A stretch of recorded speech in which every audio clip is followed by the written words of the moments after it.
morning. Today is Wednesday, April 12th, 2023, and we'd like to welcome everyone to the board meeting. We'll call this meeting to order at 9 o'clock a.m. If you join today's board meeting via phone, dial 971-254-3149, conference ID 736-023-979#.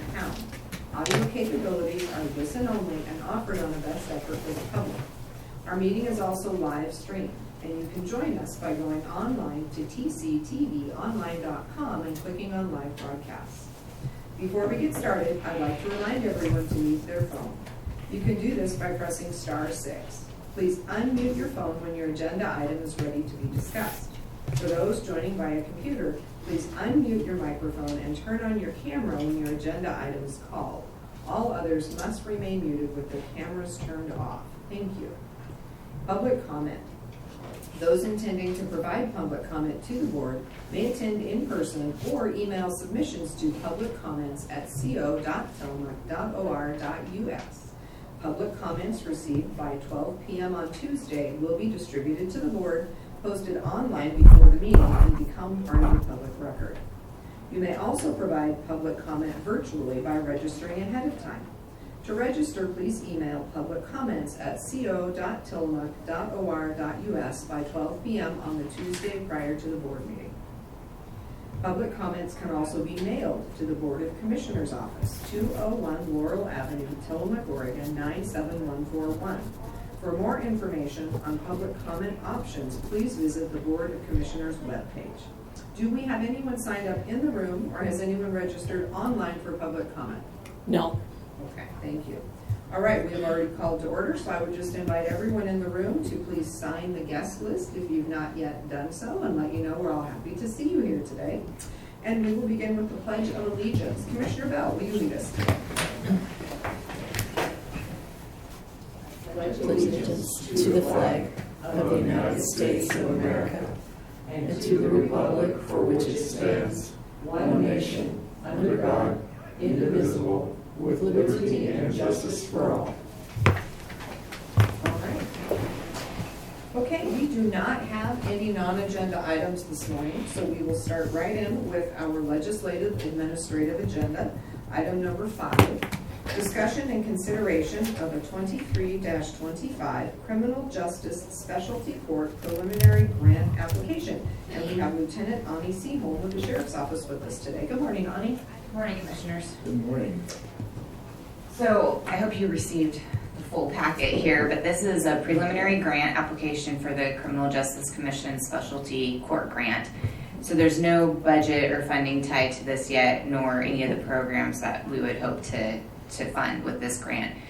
This is strictly just looking at the current court and how it is in relation to the specialty court standards. There's also the attachment for the eligibility criteria, the participant packet, and the procedure manual.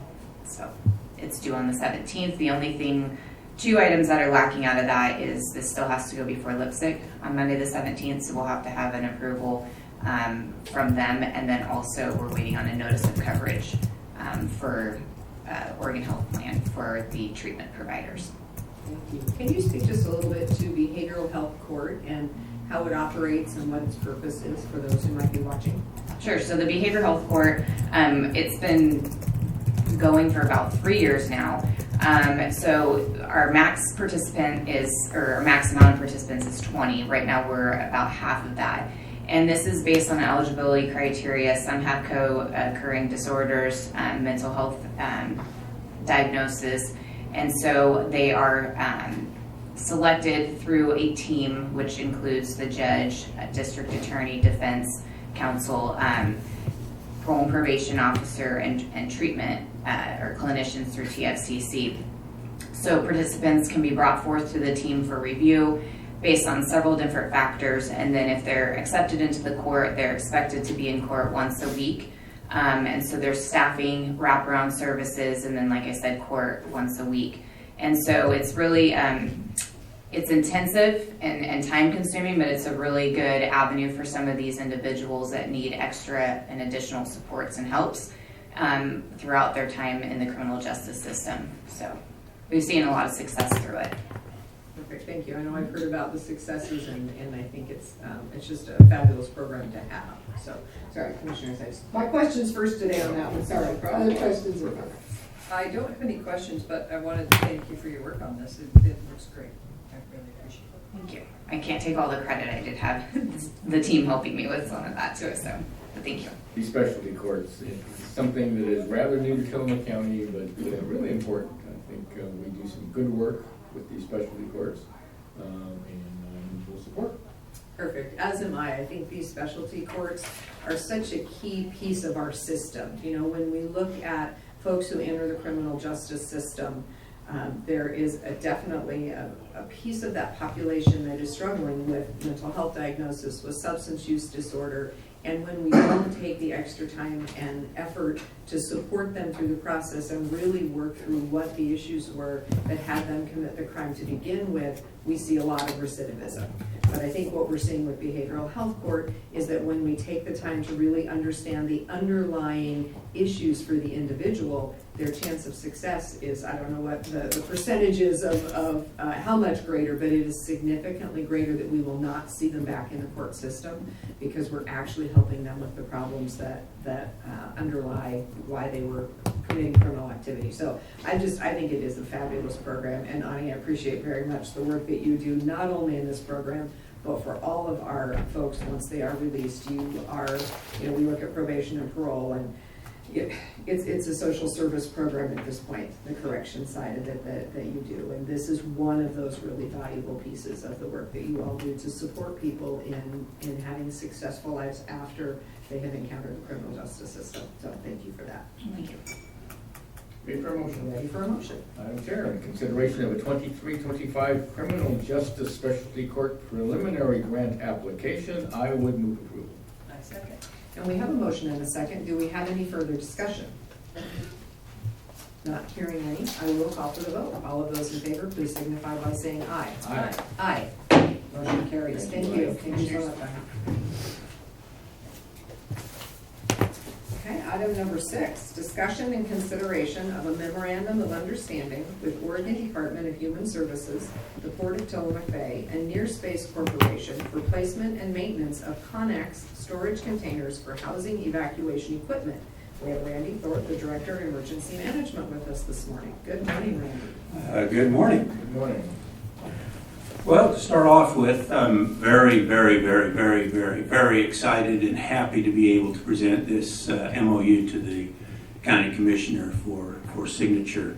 It's the process I've been working on since about July of last year. I saw the Able Readiness 1 or Able Readiness 2 that the state was putting on with mass care sheltering, and I thought, man, we want this in our town. And so I started to meet with Jeff with it's the Office of Resilience and Emergency Management, which is part of the Department of Human Services. And then we started to talk about it and what we could do, where we could place stuff like this, and we just kept working with it. And then I contacted Michelle down at the port, and she goes, well, it's about time. And because it's something that she's had in the back of her mind to do something like this for quite some time. And so we finally had a meeting together. I attended along with Michelle from the port, and then Chuck and Kevin from Near Space Corporation. And we had a few other individuals there, and they came to do a site visit to kind of look at the area to see if it's somewhere where they would like to proceed with this. Man, I couldn't believe. Sorry.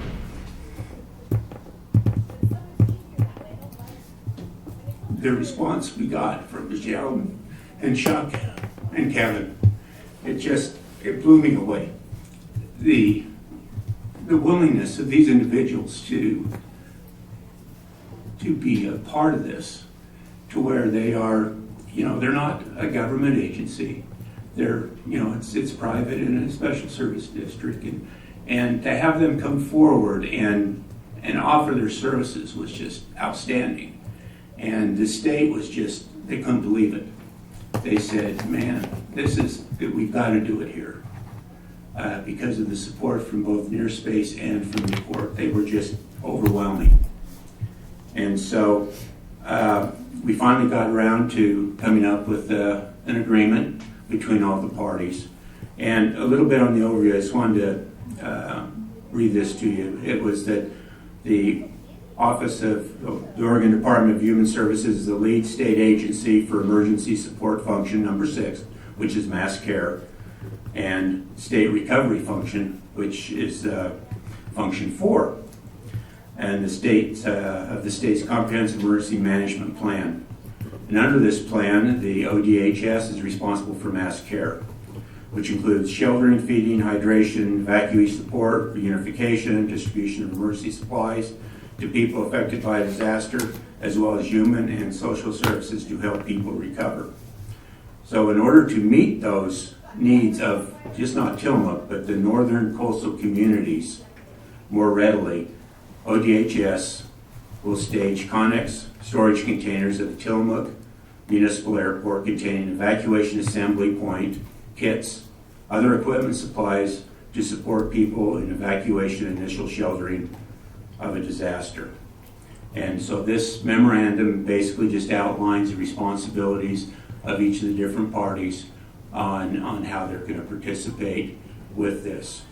And it looks like they have purchased the containers. They do have all the supplies there, so as soon as we get the memorandum goes through the final signatures, hopefully we'll be able to get those here, and we are going to have one hell of a party.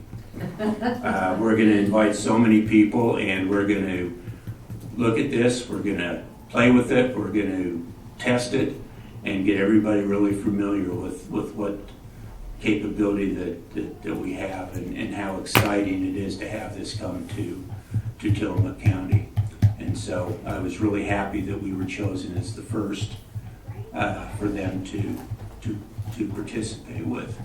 So, and hopefully we'll never use it. Hopefully it will just be for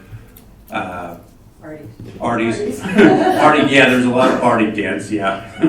And just use it for a lot of exercises that we can do in training and make sure everybody feels comfortable with utilizing the equipment. Because it's, I don't know if you saw the videotapes on the Able Readiness 1 or went up to Manzanita when they did their Able Readiness 2, but it's a pretty neat system. And like I say, I'm so happy that it's coming here. Thank you. Questions or comments, commissioners? Yes. So you, I know, live and breathe this stuff, so you know what you're talking about. But just for folks who are watching, who might not have been following this story, can you describe what mass care shelter is? How many people it will serve? What will actually be possible at the fort? And also, my second question is this the first site of its kind in the entire state of Oregon? Is this a pilot project? Working backwards, yes, this is the first site in a pilot project for the state. They are looking at other areas to place these, and I know they're in the process of doing it. But we will be the first, the pilot project for the county, for the entire state. And what this is with the mass sheltering is that there will be equipment and other supplies there. They have a lot of the tents set up for medical communications. They have showering facilities. They have kitchen facilities. They do have some tents for people to stay in. Other supplies, for people who are not going to be, just for living. A lot of them will be outside, but they will have at least, some cots, blankets, etc. to utilize with that. And it also they will have a medical tent there, so when people come in, they can check through to make sure if there's any medical needs, and to stage them in. And my guess is that we'll be able to house, hundreds of people there. But the point would be to move them through the system. And as people are evacuating, coming here, they'll make decisions on who needs to be evacuated out of the community for medical needs, other things like that. And so it's going to be kind of a tent city, but it's going to be a revolving tent city to go on. And hopefully we'll just continue to get more and more supplies down there to help with the mass sheltering. And this isn't something that we do when we evacuate an RV park. This is more of where we're looking at major evacuation from a major disaster, fire, major flooding, Cascadia, things like that, to where it's going to be a major issue. The beauty of it, another reasons why they went down here is people say, well, okay, it's all here, but there's going to be these little islands of people that we can't get supplies to, they can't get here, and that's where Near Space comes in. They've got access to drones, they've got all the flight paths all set up with all their experience and knowledge, and so they're actually going to be kind of a distribution point for us too, in order to get some of the supplies out. And the other reasons why we're doing this at the airport is that hopefully it will survive most everything that happens, and they will be bringing in major supplies into that airport, either being able to land. We tried to do a test drop with the military, but I guess it was too bad of weather and they didn't want to do it. So hopefully during our disaster it's good weather. But so they're also looking at being able to drop in equipment and supplies through rotary, through helicopters also here, and then we'll be distributing them out and not just here. And so it's more than just a mass sheltering in place. It's also going to be what they call a point of distribution. And so that's the other thing we're working on, is to make sure we can get supplies from the airport out to our own communities. And it'll just continue to build. Right now they've got 2 Connexes coming in, and they're already talking about a 3rd. And I'm talking about 1 too for the county to put in there, so we can get some additional supplies just to help during any type of emergencies that we have. So, and it's going to be great. It's a nice, secure facility we have down there. So, close to the sheriff's office, fully fenced, and so that's another reasons why they really looked at putting it here, is that we've got the area to set it up, and we've also got the security that's there. And like I say, we've got some wonderful people in this county. And, I can't say enough about Michelle and Kevin and Chuck and what they were willing to do. I was surprised how much they're willing to do and to give back to the community. And I didn't realize, I knew Michelle was pretty solid, but I had no clue of Near Space. And man, that's a gem that we have that I'm sure glad they're here and that they're not somewhere else, because I think they're really going to help out in any type of disaster recovery that we have. So, like I say, I couldn't do it without them, and it's going to be a great team, I think, and a great opportunity for the county. Thank you. Randy, thanks so much for all you're doing here. This is a great achievement. It doesn't surprise me that this is going to be the first one in the state of Oregon. This is what Tillamook County does so well. We come together, and even when a disaster hasn't yet happened, we're in the crosshairs of the Cascadia-style subduction zone. Port Airport, it's going to be the only airport on the Oregon coast that survives, not in a tsunami inundation zone. So it really does make a lot of sense for us to have the first facility, especially on the coast, because the coastal areas are going to be hard hit when a Cascadia-style event occurs. So it's great that we're getting the Department of Human Services and the Port of Tillamook Bay, Near Space, which is again a terrific company with all sorts of support for the county when we need it, and the county itself. So this is going to be a mass care event. You're absolutely correct. There are going to be little pockets of people all throughout this county. There's going to be hundreds of them. Having a mass distribution site like this, where we can bring helicopters and airplanes into the airport at Tillamook and distribute from there. With Near Space looking after us also. This is a great situation. So again, I appreciate very much all the work you've done here. And I agree. I mean, this is amazing. For a long time, we've talked about the need to have more readiness for big events, and the Cascadia is what tends to drive our thought process on that. But we haven't really moved forward. And even the state of Oregon has this resilience plan that's, multiple binders that are very, very thick, but it hasn't been operationalized in any sense. And so this feels to me like we are taking steps forward to begin to operationalize our own response to something that catastrophic. And so to be the first ones in the state to get to have this set up and to have the partnerships that we have, absolutely fabulous. So thank you for your work. Yeah. Madam Chair, I ready for a think motion? we are ready for a motion. Madam Chair, in consideration of a memorandum of understanding with the Oregon Department of Human Services, the Port of Tillamook Bay, and Near Space Corporation for placement and maintenance of Conex storage containers for housing evacuation equipment, I would move approval.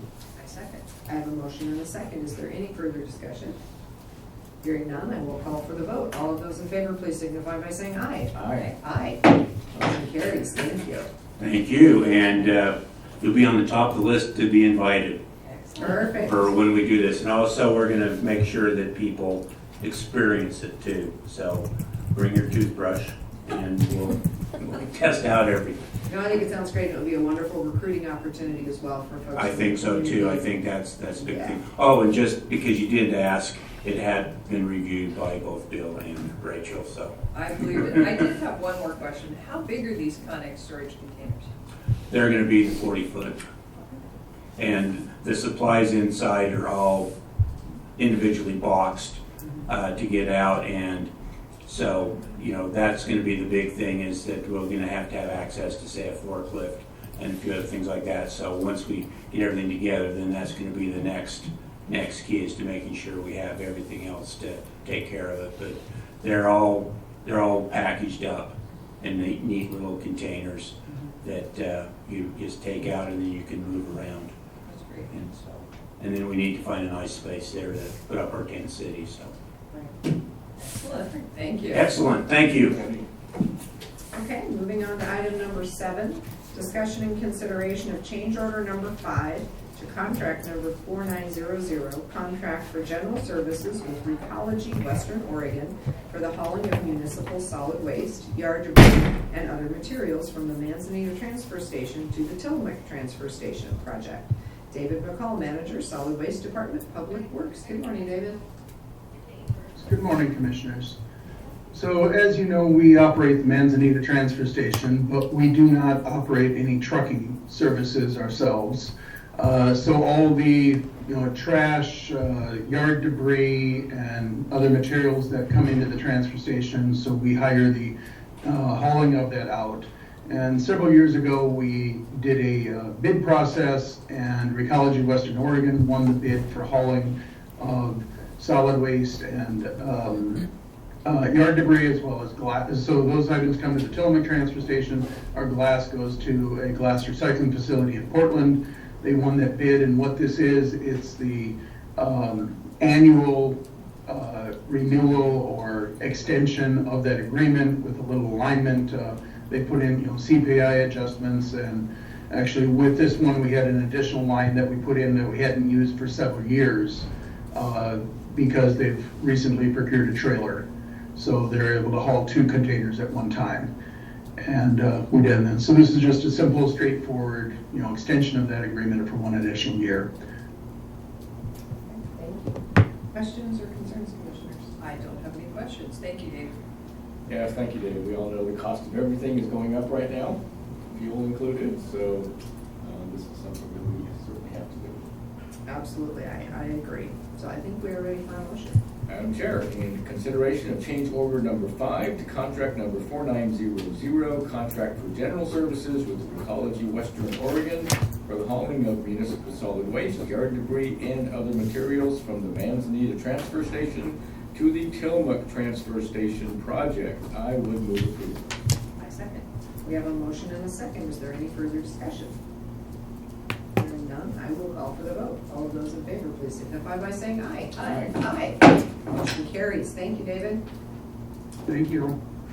Okay, moving on to item number 8. Discussion and consideration of an application for eligibility with the State of Oregon Department of Administrative Services. Sean Blanchard, our treasurer. Good morning, Sean. Good morning, Commissioners. How are you? Good, how are you? It was a long day yesterday. Before you is an application for eligibility for Department of Administrative Services. Every couple of years, they send us an updated application. This is for updating who can purchase at their surplus property distribution center. So this is adding and removing names. Hasn't been done in about 3 years. Oh, it's time. Okay. Questions and comments, Commissioner? No, thank you. Okay. Just an update on personnel. That's perfect. Yeah, all right, excellent. I think the opportunity to purchase from surplus is beneficial to us at times, and I think staying up to date on it's a grand idea. So I think we're ready for a motion. Madam Chair, in consideration of an application for eligibility with the State of Oregon Department of Administrative Services, I would move approval. A second. We have a motion and a second. Is there any further discussion? Hearing none, I will call for the vote. All of those in favor, please signify by saying aye. Aye. Aye. Motion carries. Thank you. Okay, Thank you. Sean gets to stay with us, it looks like. Is that right? For another one, which is discussion and consideration of an order in the matter of the appointment of a member to the 4-H and Extension Service District Budget Committee. Sean. Yes, Sarah Ostermiller has resigned from the 4-H and Extension Service Budget Committee. Lisa Greiner is qualified and willing to be appointed to the 4-H and Extension Service Budget Committee. This is just her appointment for this year. Excellent. Thank you. Commissioners, questions and comments? I'm grateful to Lisa for being willing to step up and be on this committee, and I'm grateful to Sarah for her service. So I'm fully supportive. I agree with both of those comments. And again, I know Lisa, and she's going to do a great job. And I would agree, Lisa is one of those people, I swear she is everywhere. You know, we talk about there are folks that just really have a huge commitment to our community, and I would say that Lisa is one of those people. So I very much appreciate her willingness to serve and have no doubt she will do a great job. Ready for motion? I am. Madam Chair, in the matter of the appointment of a member to the 4-H and Extension Service District Budget Committee, this is Board of Commissioners Order number 23-014 and the 4-H and Extension Order number 23-001. I would move approval. I second. I have a motion and a second. Is there any further discussion? Hearing none, I will call for the vote. All of those in favor, please signify by saying aye. Aye. Aye. Motion carries. Thank you. Thank you, Commissioners. Thanks, Sean. Thank you, John. Okay, moving on to item number 10, discussion and consideration of a county assessment function funding assistance grant from the Oregon Department of Revenue. And we have Denise Vandecouvering, our assessor and tax collector, with us this morning. Good morning, Denise. Good morning, Commissioners. Good morning. I remember these. Yes, this is a yearly grant that we apply for. All the counties apply for this grant through the Department of Revenue. I'm here to get your approval and the chair's signature so I can get it sent in by the May 1st deadline. Just a little recap. This is a grant that was enacted in 1989 by the legislature to provide additional funding for assessor's office and carrying out the functions of the property tax programs. This grant is based on costs and expenses that all the counties, that our county has for assessment administration, assessment valuation, the Board of Property Tax Appeals, which is part of the clerk's budget, tax collection, tax distribution, that's part of the treasurer's budget, cartography and GIS administration, that is in my budget, and then the dedicated IT services to support these functions. So also the funds for this grant is a portion of the delinquent interest that we collect on delinquent property tax accounts, and a fee that is on most recorded documents that come through the clerk's office. So I'm probably only going to do this one more time. So Never say never then. I know, that was a probably, most likely. Thank you. Other questions, Commissioners? No, thank you for your work on this. And I just wanted to say, I'm sorry, that I just want to recognize my amazing staff. I mean, I crunch the numbers, but they do all the work to get this, all of these functions, appraising the new property, doing the ratio report that we trend all properties by and have to also get to the Department of Revenue, determining the assessed value and the maximum assessed value, resolving the appeals timely, collecting the taxes, calculating the taxes, distributing the taxes. So it's a lot of work that culminates into this grant, and I appreciate all of our county employees. Thank you. Well, I concur. This is very detailed work. Looking through the grant application, I can tell there's a lot that goes into it. But you should be used to it. It's something that happens every year. All the numbers change every year. Yep.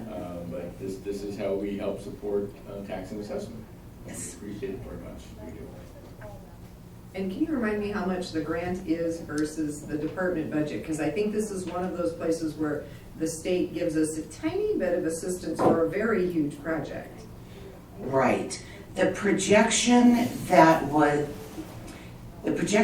we got last year to base last year's CAFA grant on was about $19 million. We get about 2% of that over the years. And this grant historically has provided between 15 and 20% of the total expenses that we report on the grant document. Did I answer your question? Because I think it's one of those things, we're in budget season. Everybody wants to know where their tax dollars are going, right? So I think one of the things that's really critical is that without your department and the work that's done in your department, we wouldn't have any tax dollars, which to some people would say, great, you wouldn't be collecting my taxes. However, we also would not be paying for your sheriff's department, your jail, a lot of the services that you want to see out there. So it's important that we have a robust tax and assessment department that is able to do the ongoing work that we need to, and that portion, of course, of everyone's tax dollars circles back in to make that happen, because the funding from the state does not cover this entire collection piece. So, Nor does the funding from our tax dollars cover all the services the county has to offer.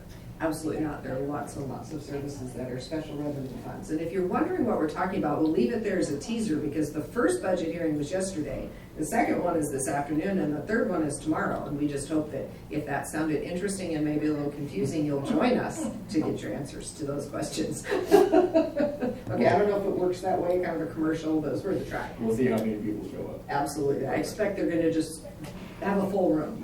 There you go. All right. Madam Chair, ready for a motion? Yes. Madam Chair, in consideration of a county assessment function funding assistance grant from the Oregon Department of Revenue, I would move approval. I second. We have a motion and a second. Is there any further discussion? Hearing none, I will call for the vote. All of those in favor, please signify by saying aye. Aye. Aye. Motion carries. Thank you. Thank you. Thank you, Denise. You're welcome.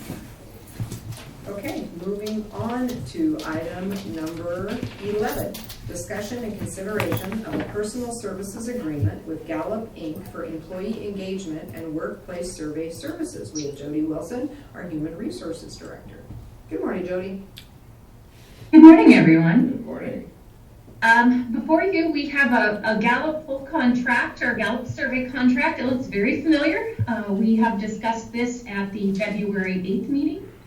My apologies for needing to bring this back. There were a few items in the Gallup service agreement that was not incorporated into our contract. We did work with Gallup and their legal team, as well as our legal team, to make those adjustments. The two items that their legal team was differing on is there was some language about copyright. Our personal services agreement says if we hire someone to do work, anything that we purchase is ours. And Gallup has some proprietary communication material, and so they adjusted language for that, as well as the term language. This is a 3-year agreement, so they added a graded term agreement to the contract. All other services are the same. And again, my apologies that we're bringing this back before. For those that are new and did not hear the original presentation, Gallup provides a Q12 survey. It's an employee engagement survey. It asks just 12 questions, and those 12 questions through various analytical data helps drive recommendations from Gallup on workplace initiatives to improve employee morale. There's one question in there that says, do you have a best friend at work? And that seems so funny that that's on there, but one of the questions is, is it a place that you feel comfortable with, that you go to work and you enjoy? So we are working with Gallup to do a short introduction at our leadership meeting on May 1st, just to introduce the project. The total project timeline from start to finish is about 12 weeks. But while we've been waiting for these contract updates, we've already prepared the census, ready to launch. So we do think we can take about 3 weeks off that time because we've already been preparing while we've been doing the contract amendments. Any questions of the board? Thank you. Questions? Jody, I wonder if you just speak for our listeners to the value or the philosophy of employee engagement. Why do we do it? Why does it matter? Oh, I think that's a great area to cover. So when we talk about being able to hire and retain staff, employee engagement is not only can we attract employees, but are they engaged? And I've heard multiple examples this morning on the agenda of wonderful work that Tillamook County is doing to support the community. These are our employees. They're engaged employees, and they're trying to solve problems and be creative and look within the small amount of resources we have. We want an entire culture of engaged employees. We'd like to become the employer of choice when we're talking about Tillamook County, instead of we're only able to get a handful of candidates. When we post a position, we'd like people to say, that's where I'd like to work.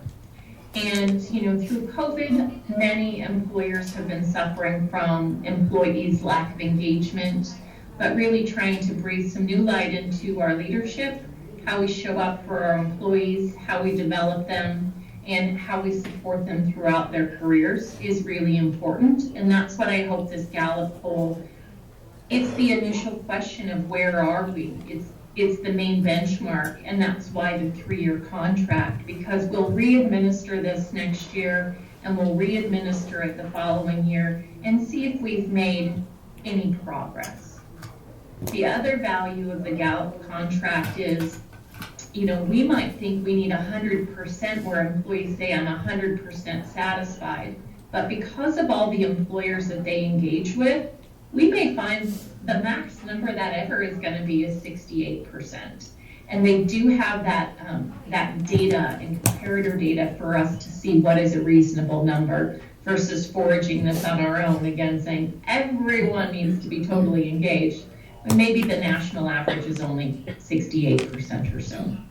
Thank you. I really appreciate that. I had the opportunity, I've shared this with you before, to use the Gallup system when I worked for Adventist Health Tillamook, and it was very helpful. And as you said, that every year we sent out the same survey, so the results are measurable. So we're doing the baseline this year, and then the leaders will gather and review the data and look at the indicators, like maybe there are problem areas in this area or in this area, and brainstorm solutions, brainstorm ways to address those issues in real, with real activities, with real interventions, etc. So that next year, when we do the survey again, we can measure our own progress and say, did we improve? Did we address these things? Are we doing better? And I saw that it was a very dynamic process, and people responded well when they came to believe that we really wanted to hear from them, and we were listening, and we would take action on their feedback. Excuse me. So I'm encouraged about this. Thank you.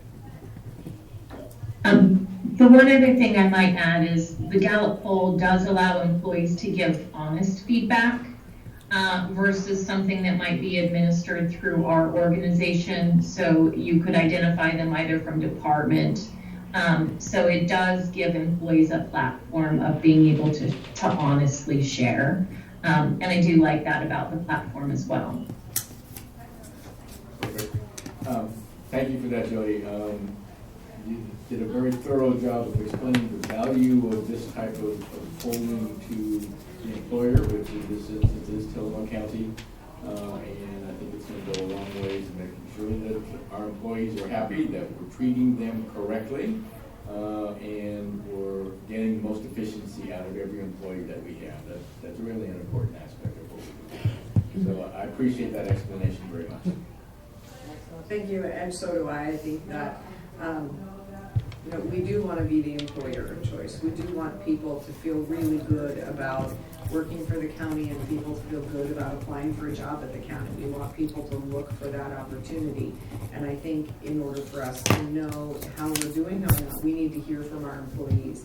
There are people who may be here hanging on because they love what they do, but still struggle with some things that we may be doing as management, and we'd like to know that, because we do want our employees to feel valued. That's the kind of place we want to be. So I'm excited to have Gallup come on board. I'm excited with the simplicity of the survey, 12 questions. It is best practice and well tested, and we know that what we are getting is valid data. I think that's really important for us as well, because we did talk about doing our own survey at one point.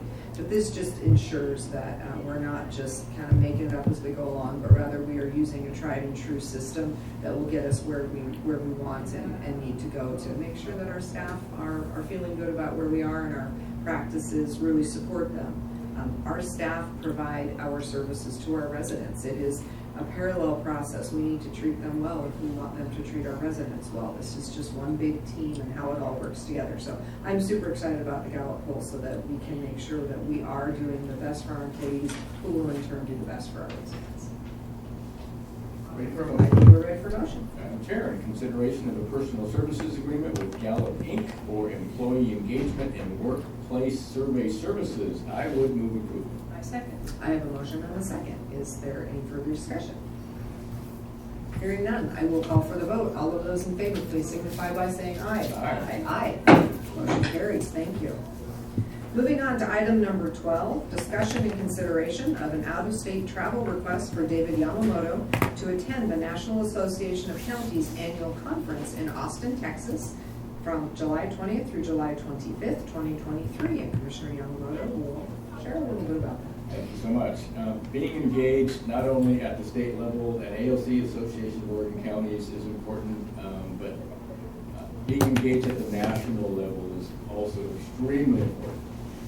Unfortunately, we're not at the bottom, but we're kind of towards the bottom when all of these new rules and regulations start at the federal level, some start at the state level, and trickle down to us here at the county and municipal levels.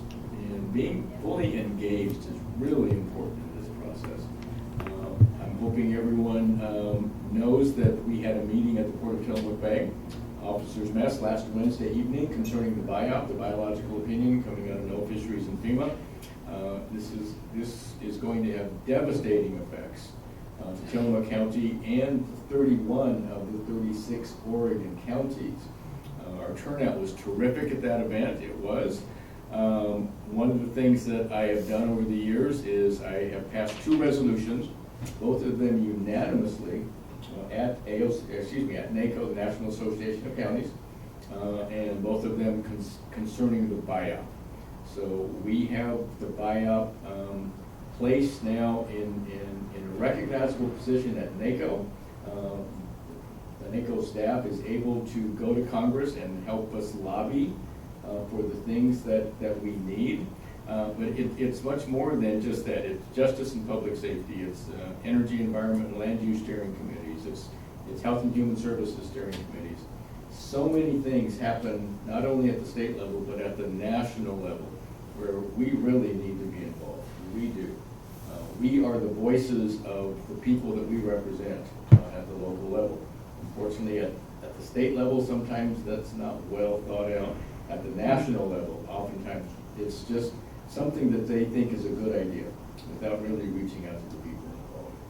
So again, our engagement, and yes, we can do this virtually, but having that face-to-face contact, building the relationships, not only with staff at the state and national levels, but fellow commissioners from all across the United States. There's no reason to reinvent the wheel when many counties across this nation are having the exact same problems we're having. Some of them are more advanced than we are, and we can ask how they have taken care of their problems. Again, don't reinvent the wheel. And people are more than willing to share at the national level. So why reinvent the wheel when other counties have found a way to really work through these problems? So it's invaluable for us to continue to be involved, not only at the state level, but at the national level.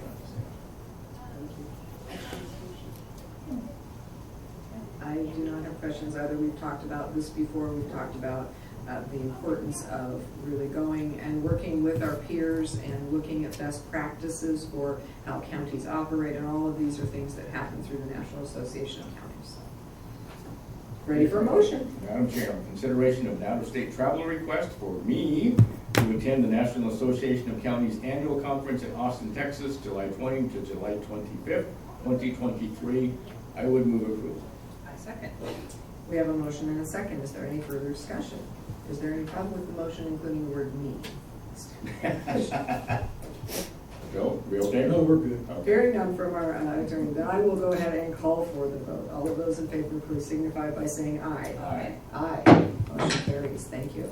Item number 13, discussion and consideration of an out-of-state travel request for Rachel Haggerty to attend the National Association of Counties Annual Conference in Austin, Texas, 7/20 through 7/24, 2023. Commissioner Yamamoto. Thank you so much. Many people don't realize what Rachel Haggerty does for this county. Her title is Chief of Staff for the Board of County Commissioners, and the amount of work that she does, and I can say this, it's actually kind of out of class. Many counties have county administrators, and they have responsibilities. Some of them exceed what Rachel is able to do because she's not a county administrator, but at the same time, she does so much of the same work that county administrators do. And she is the jewel. We talked about this at the budget hearing yesterday. What great work that Rachel continues to do. She also, being a member of the administrators group at ALC, and she's very active in the Association of Oregon Counties, and she needs to be much more active at the federal level also, for the exact same reason that commissioners are. Getting the work done that she does day in and day out, and she does this behind the scenes, and it's just it's an incredible amount of work that Rachel does. So having those contacts again at the national level, which the county administrators do, I think is extremely important. So I think it's a great idea that we get Rachel starting to go to these national conferences. I'm excited for Rachel that she's going to this conference. She does amazing work. I completely agree with Commissioner Yamamoto that you are a tremendous asset to Tillamook County, and I want to invest in you and your career and get you the training and the opportunities and the chance to build relationships with your peers across the county and learn best practices from each other. I'm sure you have things to teach them, and they'll have things to share with you. And I think it's part of valuing an employee is to provide them with the opportunity to learn and grow in their career. And so I'm 100% supportive. I'll just say ditto to what's been said. Rachel is crucial to the county, and Rachel does everything from reviewing our contracts to writing our grants to just having the overall picture of what's happening across the county and providing advice and guidance to us as commissioners as we make difficult decisions. So definitely a crucial person, and I think having you go to NACO and make those connections is really important. Can I say one? You can, and then Bill has something to say too. We talked in the budget hearing about this yesterday, and so I just want to repeat it because it's remarkable. Just in the last couple months, Rachel has brought in over $6 million worth of grants just in the last couple months. Bill, did you have something? Yes, to I can say that Rachel saves you a lot of money in legal fees too. Well, she's not an attorney. She gets, as you indicated, the preparatory work all done and gets it to Joel or me so that we can look at it, but, 90% of the work's already been done. So there's no question that she's a big asset to the legal part of the team as well. Thank you. I think we are ready for a motion. Madam Chair, in consideration of an out-of-state travel request for Rachel Hegarty to attend the National Association of Counties Annual Conference in Austin, Texas, July 20 to July 24, 2023, I would move approval. Second. Have a motion and a second. Is there any further discussion? Hearing none, I will call for the vote. All of those in favor, please signify by saying aye. Aye. Aye. Motion carries. Thank you. Okay, moving on to item number 14. Discussion and consideration of a grant application to Business Oregon for the Shiloh Levee Rehabilitation Project. Rachel Haggerty, Chief of Staff. Good morning, and thank you for those kind words. In February, we submitted a pre-application that you approved to Business Oregon for the Special Public Works Fund, which comes through the state.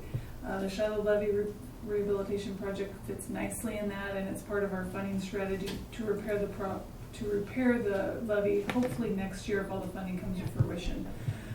So we are into the full application process now that Biz Oregon is requiring for $1 million. The packet was shared with you, submitted online. It's ready for your consideration. For Biz Oregon. Okay, thank you. Questions, Commissioners? Thank you for your work on this. It's so important, and I'm hopeful. I'm hopeful about this funding. I'm hopeful that we'll be able to take action on it, and I'm really grateful for your work. I absolutely agree. This is another area that Rachel shines in. I mean, so we have our federal priorities list that we provide to our federal legislators every year. And guess what was at the top of our list? Of course, it was the repair to the South Jetty, Belmont Bank. That was at the top of our list for a decade, 2 decades, until it finally got totally funded last year, year before. And so guess what was number 2? Repair to the Shiloh Levee. And this has also been on our priorities list with the federal government for many years, over a decade. So now that we've gotten the first one off the list, this comes to the top. And again, Rachel was instrumental in finding funding from the state and the feds and the county and all these different areas. And this is important. We somehow became responsible for the Shiloh Levee after it was built by the Army Corps of Engineers. And one of the big problems is if the levee fails, and it's not in the best of shape right now, if the levee fails, it's going to flood large portions of the northern section of the city of Tillamook, but it's also going to shut down Highway 101 for an extended period of time. It protects Highway 101. So extremely important work. The county itself cannot come up with the money to fund this particular project. Rachel's been able to cobble together the money. Right now, if we can get all parties to agree, as she mentioned, maybe next year we can get this project taken care of. That would be number 1 and number 2 that have been on our priorities list for decades, off the top of that list. So again, great work. I also forgot to mention, Chris Slady, Director of Public Works, was instrumental in preparing some of the materials needed for this, as well as Dow Engineering, who's been working on the design. Great, perfect, thank you. Yeah, this is a big project. The entire project is $4.3 million. I mean, this is not a small effort that it will take to repair this levee, which is one of the reasons that it has been on the list for an extended period of time. This is not a small project. They actually will have to put in a barrier to basically dry out the levee, which means they will have to redirect a portion of the river away from the levee in order to remove that and replace it. So this really is an extremely complicated project. So $4.3 million is a lot for us to find. I appreciate, Rachel, the work that you've done. As soon as this hit the top of the list, Rachel was on it and just poking at every place in space to find that funding. So we are very hopeful that this grant will be awarded along with some federal funding and that we'll be able to do this. There is certainly the possibility we won't get it all in this year and that this will be 2 or 3 years before we get all of the funding to do this. Grants are never a guarantee. So again, fingers crossed. I know Rachel's done high quality work to apply and it is dependent upon the funding they have. So excited to keep it moving forward. Ready for a motion? Yes, please. Madam Chair, in consideration of a grant application to Business Oregon for the Shiloh Levee Rehabilitation Project, I would move approval. We have a motion and a second. Is there any further discussion? Hearing none, I will call for the vote. All of those in favor, please signify by saying aye. Aye. Aye. Motion carries. We have arrived at the board concerns portion of our agenda. Any board concerns today? Other than we're right into the budget season, no. And I would agree with that, and I hope to see everyone at the budget hearings. All right, let me move on to board announcements. A second public workshop of the Tillamook County Budget Committee will be held on Wednesday, April 11, 2023 at 1 p.m. The workshop will be held in the Board of Commissioners Meeting Room 106 in the Tillamook County Courthouse, 201 Laurel Avenue, Tillamook, Oregon. An additional meeting will be held on Thursday, April 13th at 9 a.m. The teleconference number is 1-971-254-3149. Conference ID 736023. So today is actually April 12th, correct? So but the one I just read, that says the budget hearing will be held on Wednesday, it should have said April 12th. I apologize for that. And then the board briefing scheduled for Wednesday, April 12th at 2 p.m. has been canceled. So we can have a budget. Okay, I think that for today, that is the end of our agenda. So thank you all for being with us, and we will adjourn this meeting at 9:57 a.m. That was quick. It was.